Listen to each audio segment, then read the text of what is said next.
Jared Goff MVP. Right now, what are your thoughts on Jared Goff MVP chances? Obviously, the Texans game really hurt the odds there, but do you think he still has an outside chance? What do you think needs to happen for him to still be in the race? I think it's tough when that performance happened on a national stage and in prime time. Yep. And it might not be fair to blame him for all 5 interceptions. The Lions certainly don't blame him for all those 5 interceptions. But at the same time, I do think that I man, I think he's a distant third right now. I do. Yes. I think Lamar has a pretty good stranglehold on it. I think Josh Allen is up there too with how the Bills are currently playing, even if his stats aren't quite as good as Lamar's. So in order to jump them, I think those guys have to have a little bit of a downslide, and Lamar didn't have his best game last week. So it might be trending in the right direction right now. And then I think in terms of what Goff needs to do, he just needs to kind of continue what he's been doing for most of the year, right? The only really blips on the radar are that Texans game and then the first 2 games of the season. And the further we get away from those first 2 games of the season, no one's going to remember them. I mean, no one. I doubt anyone even really does remember them now. So, if he keeps putting up, either perfect completion percentage, perfect passer ratings, like those are going to continue to get him a lot of attention. And it almost felt like the Lions were, I know this wasn't what they were doing. They're just trying to win the game, but it almost felt like after he has the 5 interception performance, they're like, all right, let's boost this guy's stats. Let's have him throw for 400 yards and 4 touchdowns. Yeah. Even if we scored, someone pointed out, I don't remember who it was, but they started that game with 3 rushing touchdowns. They were already up 21-3 with 3 rushing touchdowns, and then that's where it almost feels like it was intentional. It's like, oh, we got to boost Jared's stats. Let's get him the next 4 touchdowns are all through the air. But yeah, I mean, he needs more performances like that. He needs to push some records. He needs to probably lead the league in touchdowns and keep the interceptions at a low. But I do think Lamar, just because of the flashiness of this play, just because of the two-way nature of who he is, has a pretty good stranglehold on it right now.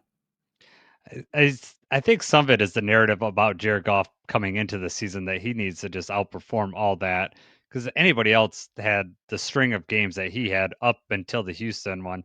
That was a blip, and then then he was a perfect passer rating last game. He's kind of behind the 8 ball sometimes, I think, just nationally, being a civilian and all. Oh God, can't stand that. We won't give that any more airtime than it needs, but I was really upset when I heard that comment, because that's what I feel like a lot of people feel like, that he's just like this bridge guy, but no, he's it's just that national perspective. It is. I think everyone sees that he has a lot of weapons around him and just expects anybody could come in here and do what he has to do. I think you asked the question about his mobility. Was that you? Did you ask Jared about that? Okay.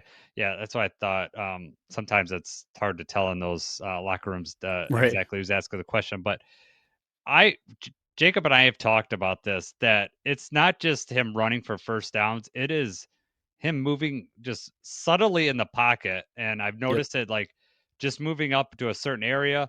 And I think you asked if he had worked on that, and he, gave the football answer of, we're always working on everything or whatever. Right. But I really feel like he's made a big difference, just moving around the pocket and not throwing as many in the dirt.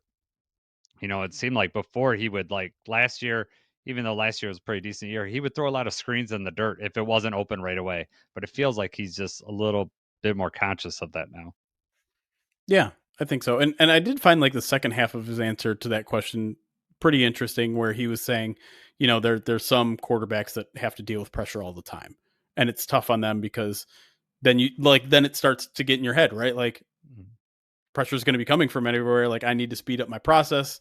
My feet aren't going to probably look particularly well because I'm hurrying everything. Whereas in Detroit, I've had such good protection that when it rarely does come, it's noticeable.